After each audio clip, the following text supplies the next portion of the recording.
Isoprene ये monomer है।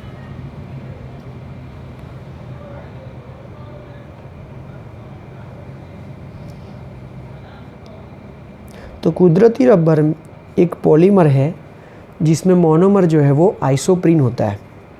और ये आइसोप्रीन का IUPAC नाम क्या है? तो आइसोप्रीन का IUPAC नाम है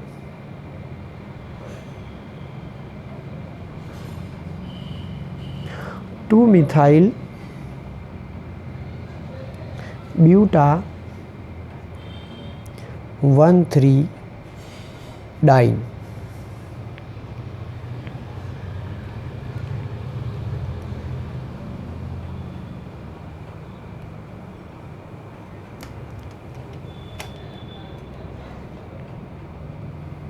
आइसोप्रीन, तो आइसोप्रीन मोनोमर 2-मिथाइल ब्यूटा 1,3-डाइन, ये जो है वह इसका IUPAC नाम हो गया। अब हम लोग इसको 2-मिथाइल ब्यूटा 1,3-डाइन कैसे लिखेंगे? चलो, हाँ थोड़ा सब्र तो रखो बेटा। चलो, 2-मिथाइल ब्यूटा 1,3-डाइन, तो ब्यूटा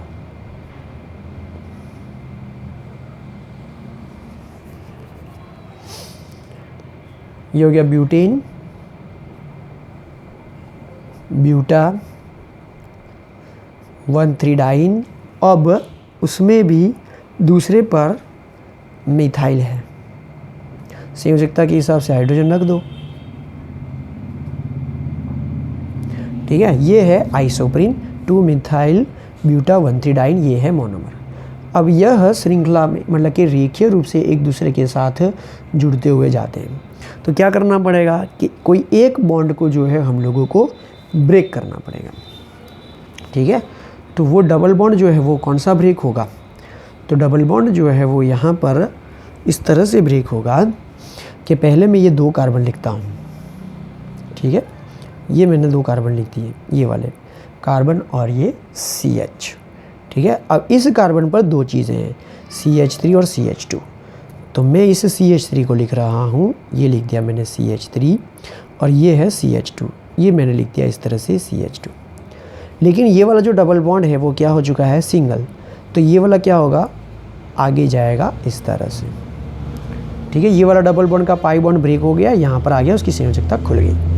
अब ये है CH डबल बॉन्ड CH2, उसमें भी ये जो CH है उसमें से हाइड्रोजन जो है वो हम लोग इस तरह से ओपन करेंगे हाइड्रोजन, और ये जो डबल बॉन्ड है वो वाला CH2 जो है वो यहाँ आएगा।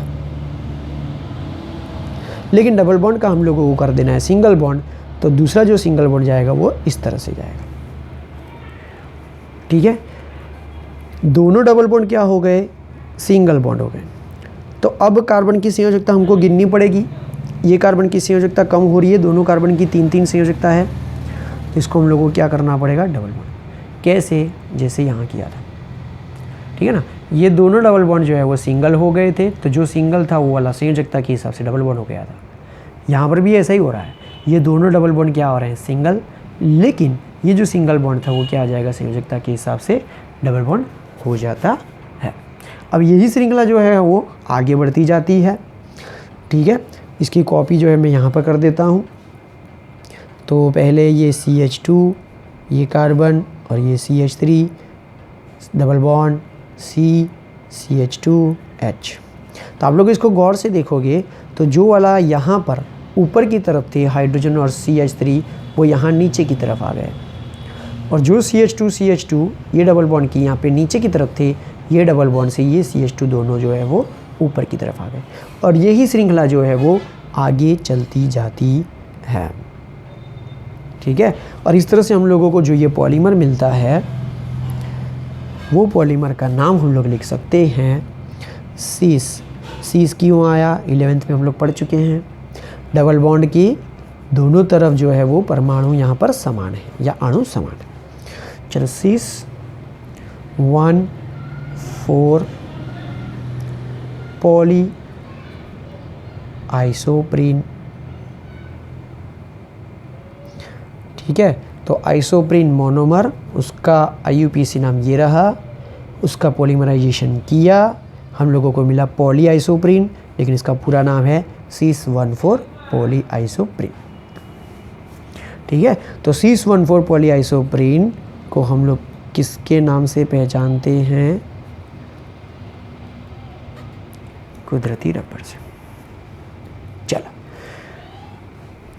ये cis पॉलीआइसोप्रीन बहुत सारी श्रृंखलाएं रखता है जो निर्बल वान डर वाल्स पारस्परिक क्रिया से जुड़े हुए होते हैं और यह स्प्रिंग की तरह कार्य करते हैं और स्थितिस्थापकता का गुणधर्म रखते हैं, अर्थात इनको खींचने पर ये लंबे होते चले जाएंगे, लेकिन खींचा हुआ बल अगर वापस ले लेते हैं तो वो अपने मूल आकार में वापस आ जाते हैं और इस तरह से उनके अंदर इलास्टिसिटी का गुणधर्म देखने को मिलता है। ये तो था रबर। ये रबर है कुदरती रबर जो हम लोगों को प्राप्त होता है। हम लोग जो है इसमें कुछ बनाते ही नहीं है, ये ऑटोमेटिक चल रहा है, ये कुदरती प्रक्रिया है कि भाई कुदरती रबर मतलब cis 1,4 पॉलीआइसोप्रीन, लेकिन उसका मोनोमर क्या हुआ? उसका मोनोमर ये रहा 2-मिथाइल-ब्यूटावंथीडाइन, लेकिन ये तो कुदरती रबर है। कुदरती रबर जो है हम लोग उसके गुणधर्म के हिसाब से हम लोग इसका इस्तेमाल तो कर ही सकते हैं, लेकिन हम लोगों को कुछ और भी गुणधर्म चाहिए, तो हम लोग इस कुदरती रबर के अंदर कुछ चेंजेस लाते हैं। ठीक है ना? क्यों लाते हैं? क्योंकि हम लोगों को कुछ और रबर चाहिए, एक ऐसा रबर चाहिए जिसका गुणधर्म इससे अलग हो। तो हम लोग क्या करेंगे? तो इसके गुणधर्म में चेंजेस लाने के लिए हम लोग इसके अंदर प्रक्रिया करेंगे। कौन सी प्रक्रिया करेंगे? तो प्रक्रिया करेंगे रबर का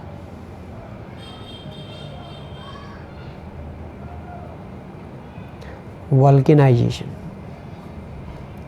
ठीक है, चलो, रबर का वल्केनाइजेशन हम लोग कर रहे हैं। कुदरती रबर उच्च तापमान पर 335 केल्विन से अधिक वह नरम हो जाता है। ठीक है, और निम्न तापमान पर वह बरड़ हो जाता है, मतलब कि उसके जो गुणधर्म होंगे वो बदल जाएंगे, क्योंकि अधिक तापमान पर वो पिघलने लगेगा और कम तापमान पर वह बरड़ मतलब कि वो ऐसा कठोर हो जाएगा कि वो जो है अपने गुणधर्म को खो देगा और वो टूट जाएगा। ठीक है, आप लोगों को पता है कि अगर हेयर बैंड जो रबर बैंड होता है उसको अगर हम लोग बहुत समय तक किसी एक जगह पर रखते हैं तो वो किसी और जगह के साथ जो है वो चिपक जाता है। ठीक है, उसके गुणधर्म में क्या आ जाता है? परिवर्तन आ जाता है। या तो वो रबर जो है पहले जो स्थितिस्थापकता का जो गुणधर्म रखता था, ठीक है ना, तनन सामर्थ्य रखता था, तो वह उसके गुणधर्म में परिवर्तन आ जाते हैं। फिर वो रबड़ कोई काम का रहता नहीं है। थोड़ा सा पहले तो हम लोग उस रबड़ को लंबा खींच सकते थे, लेकिन थोड़े समय के बाद क्या हो जाता है, कुछ महीनों के बाद वो अपना गुणधर्म खो देता है, थोड़ा सा खींचने पर वो टूट जाता है। तो अधिक तापमान पर वह नरम हो जाते हैं, कम तापमान पर वह बरड़ हो जाते हैं, और दूसरा कि वह उच्च पानी का शोषण करने की क्षमता रखते हैं, तो वो पानी का शोषण भी कर सकते हैं। तो यह अध्रुवीय विलायकों में विलय भी है। ठीक है ना, अध्रुवीय मतलब कि जितने भी सारे ऑर्गेनिक हैं वो सारे अध्रुवीय हैं। तो यह रबर जो है अध्रुवीय विलायकों में विलय है, और यदि इसके ऊपर कोई ऑक्सीडेशन करता आया या उसकी उपस्थिति हुई तो यह बिन प्रतिकारक होते हैं, मतलब कि ऑक्सीडेशन करता के ऊपर यह कोई प्रतिकार कर सकते नहीं है। तो अगर कुदरती रबर के पास में अगर कोई ऑक्सीडेशन करता आया तो वो उसका ऑक्सीडेशन कर देता है और रबर अपने गुणधर्म खो देता है। तो रबर अपने गुणधर्म कैसे खो देता है? एक तो अधिक तापमान पर नरम हो जाता है, कम तापमान पर वह बरड़ हो जाता है, दूसरा ये अध्रुवीय द्रावकों में विलय हो जाते हैं और ऑक्सीडेशन कर्ता के सामने यह टिक सकते नहीं हैं। तो ये सारे भौतिक गुणधर्म में परिवर्तन आ जाएगा तो हम लोगों को ये रबर कोई काम में रहेगा नहीं। तो हम लोग क्या करना चाहते हैं? तो ये सारे भौतिक गुणधर्म में हम लोग सुधारा करना चाहते हैं, उसमें परिवर्तन लाना चाहते हैं, इसीलिए हम लोग वल्केनाइजेशन की ये प्रक्रिया करते हैं। ये प्रक्रिया बहुत सरल है। इस प्रक्रिया में हम लोग कुदरती रबर को सल्फ़र के साथ मिश्र कर देते हैं 373 केल्विन से 415 केल्विन के तापमान के बीच में। किसके साथ प्रक्रिया करते हैं हम लोग? सल्फ़र के साथ। तो कुदरती रबर को 373 केल्विन से 415 केल्विन तापमान की उपस्थिति में सल्फर के साथ मिश्र कर दिया जाता है और ये हो जाता है वल्केनाइजेशन। वल्केनाइजेशन से रबर के यह सल्फर एक दूसरे के साथ जुड़ जाते हैं और वो क्रॉस लिंक्ड बंध के साथ या बंध बनाकर जुड़ जाते हैं। ठीक है, तो उसका गुणधर्म बदल जाता है। ठीक है, मानो कि कुदरती रबर से अगर आप लोग टायर बनाओ और उस पर जो है वो टायर लगाकर गाड़ी को चलाओ तो आधे घंटे में या 10-15 मिनट में वो रबड़ ख़त्म हो जाएगा। तो हम लोग उसका गुणधर्म बढ़ाना चाहते हैं। ठीक है ना, अगर कुदरती रबड़ से अगर टायर बनाओगे तो थोड़े दिनों के बाद वो पानी का भी शोषण करता है। ठीक है, ऑक्सीडेशन करता अगर होगा हवा में तो उसके साथ प्रक्रिया करके उसके गुणधर्म खो देगा। लेकिन हम लोग बनाना चाहते हैं गाड़ी के ऐसे टायर कि जो पानी का शोषण न करे, उसके ऊपर हवा, तापमान और जो है और भी रासायनिक पदार्थों का उसके ऊपर असर ना हो, ऐसा गुणधर्म वाला हम लोग रबड़ बनाना चाहते हैं जो टायर को बनाने में इस्तेमाल हो। तो हम लोग करते हैं कुदरती रबड़ के अंदर 5% सल्फ़र को जोड़ देते हैं, जिससे वह जो है वो टायर वाला रबड़ में रूपांतर हो जाता है और उसके गुणधर्म बदल जाते हैं। ठीक है, तो हम लोगों को पता है कि भाई कुदरती रबड़ का मोनोमर क्या है। तो कुदरती रबड़ का मोनोमर है 2-मिथाइल ब्यूटा 1,3-डाइन। तो ब्यूटा 1,3-डाइन में 2-मिथाइल। ठीक है, यहाँ पर दोनों में डबल बॉन्ड होगा तो ये डबल बॉन्ड में से रहा हुआ पाई बॉन्ड जो है वो यहाँ पर आ जाएगा। ठीक है, इस तरह से संयोजकता खुलेगी। बाकी की संयोजकता जो हाइड्रोजन की है वो वैसी की वैसी ही रहेगी।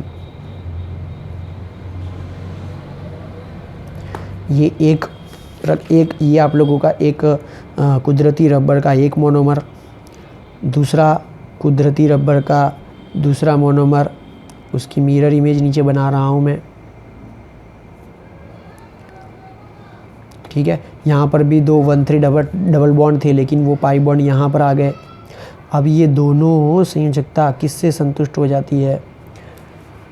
सल्फ़र से, क्योंकि हम लोगों ने कुदरती रबड़ के अणु के अंदर कौन सा परमाणु जो है वो मिश्र कर दिया? सल्फ़र। बोलो ठीक है। इस तरह से एक और तरीका भी है जो हम लोग बाद में बना सकते हैं। तो ये था आप लोगों को कुदरती रबड़।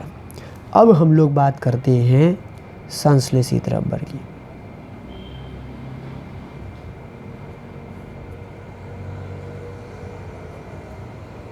संश्लेषित रबड़, संश्लेषित रबड़ मतलब जो संपूर्ण रूप से मानव निर्मित हो। ठीक है ना, हम लोगों ने अभी जो ये रबड़ का वल्केनाइजेशन पढ़ा, तो ये रबड़ का वल्केनाइजेशन क्या है? अर्ध संश्लेषित। कुदरती रबड़ था हमारे पास, लेकिन हम लोगों ने उसके गुणधर्म में परिवर्तन किया। कैसे? सल्फर को जोड़कर। तो ये था अर्ध संश्लेषित रबड़ का उदाहरण। अब हम लोग देख रहे हैं संश्लेषित रबड़ का उदाहरण। चलो, संश्लेषित रबड़ जो है वो हम लोग बना रहे हैं। संश्लेषित रबड़ कोई भी वल्केनाइज करके हम लोग बना सकते हैं। उसकी लंबाई में उसके गुणधर्म में ऐसे परिवर्तन आता है कि उसकी लंबाई में 2 गुना तक खींचने पर भी वह टूटता नहीं है। मतलब कि उसके खींचने की उसको खींचकर लंबा करने की क्षमता हम लोग बढ़ा सकते हैं। ठीक है, और उसके बाद भी अगर ये बाह्य बल छोड़ दिया जाए तो वो अपने मूल आकार में वापस आ जाता है। तो ये एक संश्लेषित रबड़ का एक बहुत बड़ा गुणधर्म है। हम लोग संश्लेषित रबड़ को जो है वो बना रहे हैं। संश्लेषित रबड़ के कुछ उदाहरण हम लोग देख रहे हैं। पहला उदाहरण है नियोप्रीन।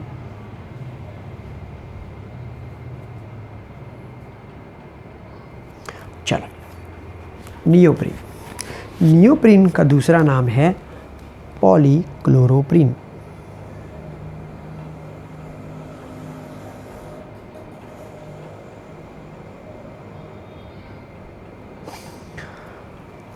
ठीक है, देखो ये जो हमारे पास नियोप्रीन है वो हम लोग अभी उदाहरण ले रहे हैं सह पॉलीमराइजेशन का। कैसे, तो देख रहे हैं, तो पॉलीक्लोरोप्रीन में या तो नियोप्रीन, ठीक है, पॉलीक्लोरोप्रीन में से पॉली निकाल दो तो क्या बचेगा, क्लोरोप्रीन, ठीक है ना। तो हम लोग देख रहे हैं अभी योगशील पॉलीमराइजेशन प्रक्रिया। योगशील पॉलीमराइजेशन प्रक्रिया में ऐसा ही होता है कि जो नाम के आगे से पॉली हटा दो तो हम लोगों को मोनोमर मिल जाता है। तो क्लोरोप्रीन कैसे होता है, चलो देखो, रबर जब भी आएगा ना रबर, तब आप लोगों के लिए एक मोनोमर फिक्स है, ब्यूटा 1,3 डाइन, ये तो फिक्स है, ठीक है ना। अब ब्यूटा 1,3 डाइन में सेकंड स्थान पर या तो मिथाइल लगेगा या तो हम लोग क्लोरीन लगाएंगे। तो हम लोग देख रहे हैं पॉलीक्लोरोप्रीन में उसका मोनोमर क्लोरोप्रीन कैसे है। चलो, तो ब्यूटा 1,3 डाइन हम लोग पहले लिख रहे हैं, संयोजकता के हिसाब से हाइड्रोजन, लेकिन यहाँ पर है क्लोरोप्रीन, तो क्लोरोप्रीन में सेकंड नंबर पर जो है वह क्लोरीन आएगा। संयोजकता पूर्ण हो गई। ये हो गया क्लोरोप्रीन, ये आपका मोनोमर है इसलिए n टाइम्स लिखना पड़ेगा। हम लोग पॉलीमराइजेशन कर रहे हैं। पॉलीमराइजेशन जो है यह अभी कौन से प्रकार का है, तो पहला योगशील प्रकार का पॉलीमराइजेशन है।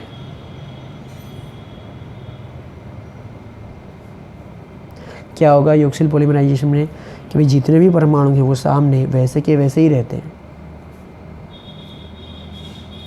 ये सारे परमाणु मैंने कॉपी कर लिए। अब जितने भी डबल बॉन्ड हैं सारे सिंगल बॉन्ड हो जाएंगे। आगे कोष्ठक, पीछे कोष्ठक, पैरों में एन। ये प्रक्रिया भी पूर्ण नहीं हुई है। ध्यान दो, जब डबल बॉन्ड होता है और जब हम लोग उसको सिंगल बॉन्ड में कन्वर्ट करते हैं तो हम लोगों को कार्बन की संयोजकता भी देखनी है। यहाँ पे कार्बन की संयोजकता 3 है, यहाँ पर कार्बन की संयोजकता 3 है, तो हम लोग क्या करेंगे, डबल बॉन्ड को लगा देंगे और इस तरह से जो बन जाएगा वो पॉलीमर कौन सा होगा, पॉलीक्लोरोप्रीन। पॉलीक्लोरोप्रीन का दूसरा नाम क्या है, कि भाई नियोप्रीन, ठीक है। चल, अब इसके गुणधर्म,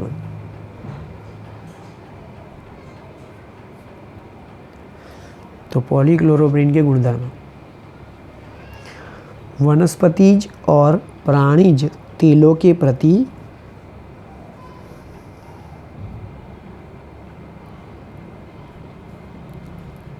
वनस्पति और